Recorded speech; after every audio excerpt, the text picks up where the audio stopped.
देखिए दोस्तों, central electricity authority जो रेगुलेशन है 2010 का, ये दो एक इंडियन इलेक्ट्रिसिटी एक्ट 2003 के अंतर्गत इसको बनाया गया है। इसका जो सेक्शन 170 है उसके अधीन इस रूल को, इलेक्ट्रिसिटी रूल को 2010 का, उसी के अधीन बनाया गया है। और जो इसका ये जो CAR है 2010, इसका जो री इन्फोर्समेंट डेट है, मतलब ये कब से लागू हुआ, ये 20 सितंबर 2010 से लागू हुआ है। और इससे पहले जो इंडियन इलेक्ट्रिसिटी रूल 1956 चल रहा था, इसको इसमें हटा दिया गया। ठीक है, अब ये जो इंडियन इलेक्ट्रिसिटी एक्ट है, इसके अधीन 3 अथॉरिटी का गठन हुआ है। एक जो CAE है, CEA, और दूसरा जो है CERC, और जो तीसरा है जो अपीलेट ट्राइब्यूनल बना है। ठीक है, तो इसमें इसका काम क्या है, इसमें इसका जो काम है वो जो केंद्र सरकार और राज्य सरकार को तकनीकी सलाह देने का काम है और प्लानिंग करने का काम है। और जो पावर प्लांट है उसका ट्रांसमिशन के लिए जो स्टैंडर्ड बनेगा वो सब ये सलाह मशवरा करेगा सेंट्रल गवर्नमेंट और स्टेट गवर्नमेंट के साथ में। और जो CERC है, इसका मतलब होता है सेंट्रल इलेक्ट्रिसिटी रेगुलेटरी कमीशन। ये जो इसका गठन हुआ है, इसका काम क्या है, जो बिजली का जो किस दर से देना है, और जो इंटर स्टेट जो ट्रांसमिशन होगा बिजली का, उसके लिए क्या क्या प्रावधान होना चाहिए। और इसका जो ट्रांसमिशन, बिजली का ट्रांसमिशन के लिए जो लाइसेंस का भी जो भी व्यवस्था है, या फिर बिजली का जो भी व्यापार किया जाता है, या ग्रिड का स्टैंडर्ड क्या होना चाहिए, ये सब इसके बारे इसमें ये सब दिया हुआ है। और जो अपीलेट ट्राइब्यूनल है, इसमें भी किसी तरह का विवाद होता है ना, बिजली के ट्रांसमिशन से लेकर के सब स्टेशन बैठाने तक में, उसका किसी भी मैटर से अगर कोई भी विवाद होता है तो उसको अपीलेट ट्राइब्यूनल में सॉल्व करने का प्रावधान दिया गया है। ठीक, अब यहाँ देखिए, इसमें टाइप्स ऑफ वोल्टेज के बारे में बताया है कि जो लो वोल्टेज होगा वो 250 वोल्ट तक या उससे कम, वो लो वोल्टेज कैटेगरी में आएगा। और ऐसा वोल्टेज जो 250 वोल्ट से अधिक और 650 वोल्ट से तक में आएगा वो मीडियम वोल्टेज में आएगा, मीडियम वोल्टेज कैटेगरी में। और जो हाई वोल्टेज कैटेगरी में आएगा वो 650 वोल्ट से अधिक और 33,000 वोल्ट तक आएगा। और जो एक्स्ट्रा हाई वोल्टेज है, इसमें 33,000 वोल्ट से ज़्यादा जो भी आएगा तो वो एक्स्ट्रा हाई वोल्टेज कैटेगरी में आएगा। तो सप्लाई भेजना रहता है। अब नेक्स्ट आ गया सप्लाई जो भेजना है अंडरग्राउंड वर्किंग में या फिर ओपन कास्ट क्वेरी के लिए, वो सप्लाई 11 kV तक सप्लाई जाएगा। और उसमें से हम लोग यूज के लिए 6.6 kV तक हम लोग यूज में ला सकते हैं।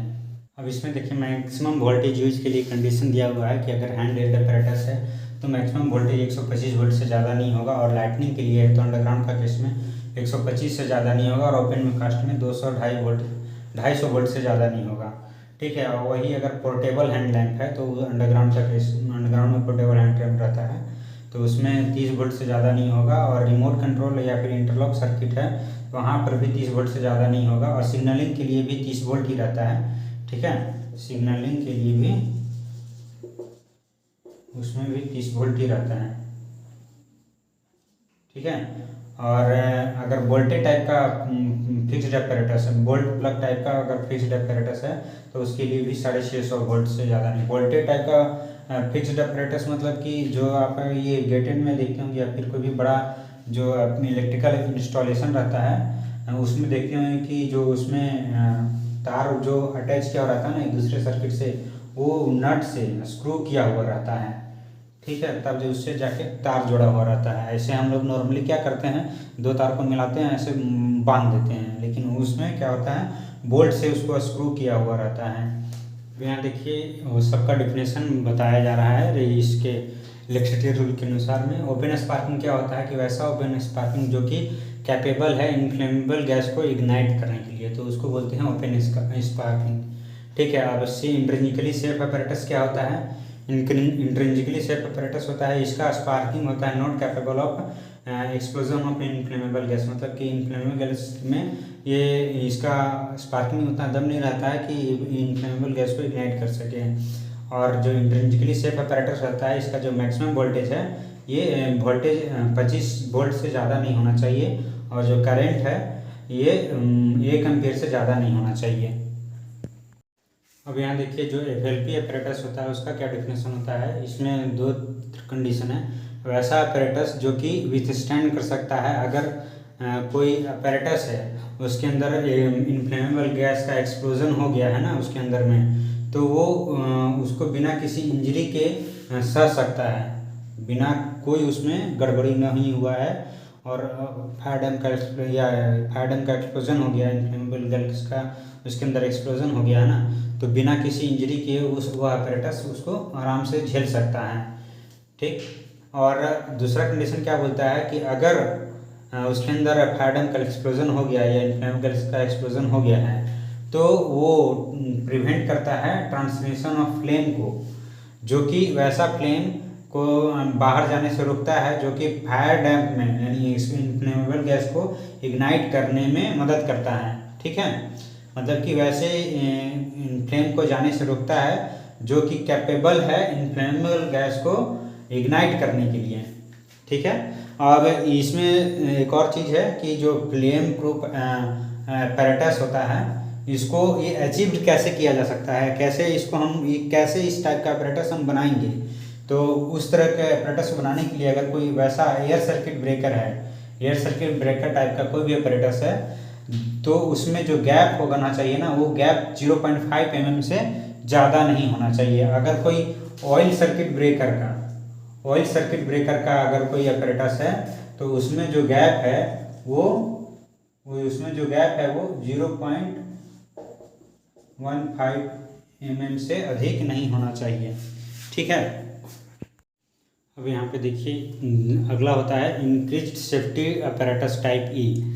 इसमें भी दो कंडीशन है कि इसमें तो सबसे पहले है कि कोई भी किसी भी तरह का स्पार्क ही प्रोड्यूस नहीं होता है नॉर्मल वर्किंग में। कोई मशीन अगर apparatus नॉर्मल वर्किंग कंडीशन में है तो उसमें सबसे पहला चीज़ तो स्पार्क ही नहीं प्रोड्यूस हुआ किसी भी तरह का। और अगर स्पार्क प्रोड्यूस होता है तो जो स्पार्क का टेम्परेचर है वो इस कैपेबल ही नहीं होता है कि वो इन्फ्लेमेबल गैस को इग्नाइट कर सके। ठीक है, उसमें उतनी क्षमता नहीं होती है कि इन्फ्लेमेबल गैस को इग्नाइट कर सके। और है नेक्स्ट केबल क्या होता है कि वैसा केबल जो ओपन स्पार्क के खतरे से बचाता हो। ये है केबल का डिफिनेशन में। ये एग्जाम में आता है कि केबल में क्या किसको केबल कहते हैं, तो कुछ डिफिनेशन लिख देगा, कुछ गलत रहेगा एक सही रहेगा। तो उसमें ये चीज़ ध्यान दीजिएगा कि वैसा केबल जो कि ओपन स्पार्क के खतरे से बचाता है। अब यहाँ पे देख लीजिए पोर्टेबल apparatus जो रहता है उसको किस टाइप का apparatus को पोर्टेबल apparatus बोलते हैं। वैसा apparatus जो कि मूव हो सकता है ड्यूरिंग ऑपरेशन। ठीक है, मूव ड्यूरिंग ऑपरेशन। जैसे एग्जांपल में क्या हो गया, LHD हो गया, HDL हो गया, शटल कार हो गया, ये सब ऑपरेशन में रहते हुए भी मूव कर सकते हैं। तो इसको इस टाइप का जो apparatus रहता है इनको बोलते हैं पोर्टेबल apparatus। और इनमें जो केबल होता है उसमें केबल में मेटल स्क्रीनिंग रहता है, चाहे वो इंडिविजुअली स्क्रीन रहते हैं या फिर कलेक्टिवली स्क्रीन रहते हैं। मेटल स्क्रीनिंग कहने का मतलब है कि जो केबल रहता है ना, एक मिनट इसको मिटा देते हैं। मेटल स्क्रीनिंग करने का मतलब ये केबल है, ये केबल के अंदर जैसे कि केबल के अंदर 4 केबल होता है छोटा छोटा, तो या फिर वो सभी जो पांचों केबल है, 5 केबल रहता है केबल के अंदर, 5 कोर का रहता है नॉर्मली। तो जो केबल की मेन जो एक केबल है उसके अंदर जो 5 केबल रहते हैं तो उसको उनका ऊपर से स्क्रीनिंग किया हुआ रहता है। स्क्रीनिंग मतलब कि स्टील वायर का स्क्रीनिंग रहता है इस तरह से। ठीक है, इस तरह से ऊपर से स्टील वायर का स्क्रीनिंग रहता है। ये अगर इंडिविजुअली नहीं रहता है ना, तो या फिर ये कलेक्टिवली रहता है, मतलब कि 5 कोर ले डाउन कर दिया गया है और उसके बाद उसको उसके ऊपर से सबको मिला करके एक पूरा स्क्रीनिंग कर दिया गया है। ठीक है, और इंडिविजुअली में क्या रहता है कि सबको अलग अलग स्क्रीनिंग सबका किया हुआ रहता है। और अब आ जाइए ट्रांसपोर्टेबल apparatus। ट्रांसपोर्टेबल apparatus में किसको क्या बोलते हैं कि वैसा apparatus जो कि मूव नहीं कर सकता है ऑपरेशन के दौरान, नॉट मूव ड्यूरिंग ऑपरेशन। ठीक है, एग्जांपल में क्या हो गया, जैसे फैन हो गया या पंप हो गया, ये सब जैसे ऑपरेशन कर रहा है तो मूव नहीं कर सकता ये सब, इसीलिए इनको ट्रांसपोर्टेबल apparatus कहते हैं। इनका जो केबल होता है ना, इसमें मेटल स्क्रीन नहीं होता है, इसमें प्लाईएबल वायर आर्मर्ड रहता है ये। ठीक है, ये काफ़ी उसकी तुलना में फ्लेक्सिबल होता है। ये जो ड्रिलिंग केबल है ना, इसकी तुलना में ये प्लाईएबल वायर जो आर्मर केबल रहता है ये फ्लेक्सिबल ज़्यादा होता है। अब यहाँ देखिए जो इलेक्ट्रिकल इंस्टॉलेशन है, अगर 250 वोल्ट से ज़्यादा होता है तो आपको अर्थिंग सिस्टम इस्टेब्लिश करना पड़ेगा, ठीक है। और साथ में प्लस दिया हुआ है, और साथ में ही डेंजर का नोटिस भी लगाना पड़ेगा वहाँ पे। और अगर फायर फाइटिंग सिस्टम वहाँ पे रहता है तो इलेक्ट्रिकल जो सब स्टेशन है या फिर जो भी सिस्टम है इलेक्ट्रिक का, अगर जो वहाँ पे जो भी फायर फाइटिंग apparatus रहता है उसको एनुअली मतलब साल में एक बार उसको चेक करना है। और एक्सीडेंट, किसी भी तरह का एक्सीडेंट हो जाता है सब स्टेशन में या फिर कोई भी ऐसा इलेक्ट्रिकल जगह पे, तो वहाँ पे एक्सीडेंट का नोटिस देना है ये ऑनर को, मैनेजर को और इंजीनियर को। किसको नोटिस देना है? Electrical of inspector of mines को देगा, और तुरंत देना है फ़ोन से, और 24 घंटे में देना है टेलीग्राफ से, और 48 घंटे में देना है फॉर्म ए में रिटेन, ठीक है। ये कोई भी ऐसा जो पीरियोडिक एग्जामिनेशन करना है इलेक्ट्रिकल इंस्टॉलेशन का, तो ये इंस्पेक्टर खुद करेगा या फिर जो इलेक्ट्रिसिटी सप्लायर जो कंपनी है वो खुद करेगा। 5 साल में कम से कम एक बार करेगा, ठीक है। अधिकतम एक बार करना है 5 साल में, ठीक। और जो ऐसा इंस्पेक्शन जो कि खुद इंस्पेक्टर नहीं करके अगर इलेक्ट्रिसिटी सप्लायर कंपनी करती है तो उसको एक रिपोर्ट भेजना है उस इंस्पेक्शन का। ये इसका मतलब इलेक्ट्रिसिटी सप्लायर कंपनी है, वो नोटिस भेजेगा, किसको भेजेगा? इंस्पेक्टर ऑफ इलेक्ट्रिकल को नोटिस भेजेगा अगर वो ये कंपनी करती है तो। और अगर वैसा इलेक्ट्रिकल इंस्टॉलेशन जो कि 650 वोल्ट से अधिक है उसका खुद इंस्पेक्शन करेगा इलेक्ट्रिकल इंस्पेक्टर, ठीक है, 5 साल में एक बार। और यहाँ देखिए जो क्लियरेंस होना चाहिए एबव द ग्राउंड और लोवेस्ट कंडक्टर के बीच का, ये ओवरहेड लाइन के बारे में है, ठीक है। जो सिर के ऊपर जो लाइन जाता है ना उसके बारे में है।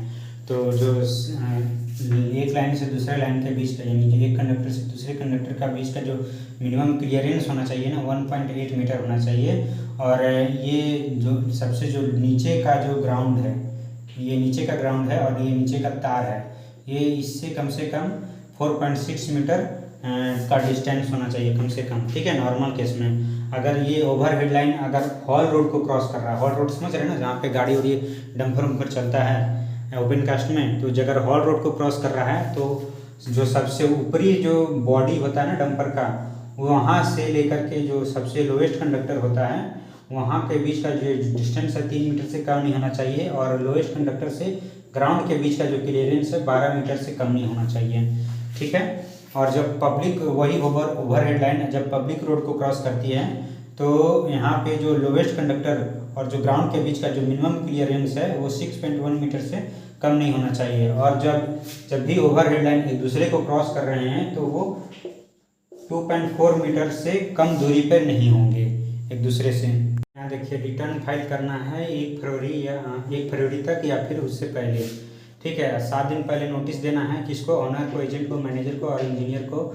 कोई भी जब नया इलेक्ट्रिकल इंस्टॉलेशन होता है तब इलेक्ट्रिकल प्लान जो होगा 1:2000 का होगा। और कोई भी वैसा इंस्टॉलेशन इलेक्ट्रिकल इंस्टॉलेशन जो कि 600-650 से कम का है उसमें कोई भी परिवर्तन होता है, वृद्धि होता है, तो उसमें इमीडिएट नोटिस दिया जाएगा इलेक्ट्रिकल इंस्पेक्टर ऑफ माइंस को। स्विच गियर क्या होता है? स्विच गियर की कोई भी सिस्टम में जब फॉल्ट आता है तो वो ऑटोमेटिकली सप्लाई को कट कर देता है। कोई भी अर्थ फॉल्ट हो जाता है या किसी भी तरह का कोई फॉल्ट तो सप्लाई कट कर देता है, ठीक है, स्विच गियर। तो अंडरग्राउंड का केस में जब भी ये वोल्टेज 1100 वोल्ट तक का केस में जो फॉल्ट करंट होता है ये 750 मिली एम्पियर तक होता है, ठीक है। और ओपन कास्ट का केस में जब वोल्टेज मोर देन 1100 वोल्ट रहता है ना तब ये फॉल्ट करंट 50 एम्पियर रहता है, ठीक। स्विच गियर का जो इफेक्टिवनेस का जो जांच होता है कम से कम एक बार होता है 3 महीने में। जो लेंथ ऑफ फ्लेक्सिबल केबल है ये 100 मीटर से ज़्यादा नहीं होना चाहिए, लेकिन कोल्ड कंटिन्यूअस मशीन या कोल कटिंग मशीन और आर्मर्ड फेस कन्वेयर और कटर लोडर और शटल कार LHD और कंटिन्यूअस माइलर, इसका केस में जो फ्लेक्सिबल केबल का जो लेंथ होगा 250 मीटर से कम नहीं होना चाहिए। और ओपन कास्ट का जो HEM होता है उसके केस में 300 मीटर से अधिक नहीं होना चाहिए। 250 मीटर से अधिक नहीं, यहाँ 300 मीटर से अधिक नहीं, यहाँ 100 मीटर से अधिक नहीं। और ड्रैगलेन का केस में 600 मीटर से अधिक नहीं। और बकेट व्हील एक्सकेवेटर केस में 1000 मीटर से अधिक नहीं। यहाँ देखिए जो FLP apparatus होगा इसका 1st डिग्री माइंस में और 3rd डिग्री तो 2nd डिग्री में कहाँ यूज होता है? तो 1st डिग्री माइंस में इन बाई वेंटिलेशन कनेक्शन है ना, जहाँ वो सब जगह यूज होगा 1st डिग्री माइंस में FLP apparatus। In by ventilation connection कहने का मतलब है कि वेंटिलेशन कनेक्शन से अंदर की तरफ, मतलब कि इनटेक की तरफ समझ लीजिए कि। और जो सेकेंड डिग्री जो माइंस होगा, सेकेंड डिग्री माइंस में तो ये तो रहेगा ही इन बाई वेंटिलेशन कनेक्शन तो रहेगा ही IBC, और साथ साथ में with in 90 meter from the face और गो, वहाँ पर भी FLP apparatus यूज होगा, और रिटर्न एयर में भी यूज होगा। थर्ड डिग्री में IBC में तो यूज होगा ही, मतलब इन बाई वेंटिलेशन कनेक्शन में यूज होगा ही, और दो फेस से 270 मीटर अंदर की तरफ, ठीक है, वहाँ भी यूज होगा, और गोप के 270 मीटर की इधर अंदर की तरफ भी यूज होगा, और रिटर्न एयर में भी यूज होगा, ठीक है। इंट्रिंसिकली सेफ apparatus कहाँ यूज होगा? First degree, second degree, third degree, तीनों में यूज होगा। यहाँ पर देखिए, जब भी जनरल बॉडी ऑफ एयर में जब भी मीथेन गैस या फिर इनफ्लेमेबल गैस अगर 1.25% से अधिक रहता है तो इसका इलेक्ट्रिसिटी का सप्लाई कट कर देना है। और कभी भी इलेक्ट्रिकल सुपरवाइजर जब अब्सेंट रहता है, जब 3 दिन से ज़्यादा अब्सेंट रहता है, तो ऑनर एजेंट मैनेजर जो है उसका सब्स्टिट्यूट को अपॉइंट कर सकता है। और जब भी 7 दिन से अधिक रहेगा तो ऑनर एजेंट मैनेजर को इंस्पेक्टर ऑफ इलेक्ट्रिकल के पास नोटिस भेजना होता है। हमारे चैनल पे बहुत सारा वीडियो अपलोड किया गया जो कि एग्ज़ाम पॉइंट ऑफ व्यू से बहुत ही इंपॉर्टेंट है। तो हमारे चैनल को सब्सक्राइब करके वीडियो के प्लेलिस्ट में जा कर के या फिर वीडियो में जा कर के सारे वीडियो को वॉच करिए, और तब जाके आप ज़्यादा से ज़्यादा अच्छे तैयारी कर सकते हैं।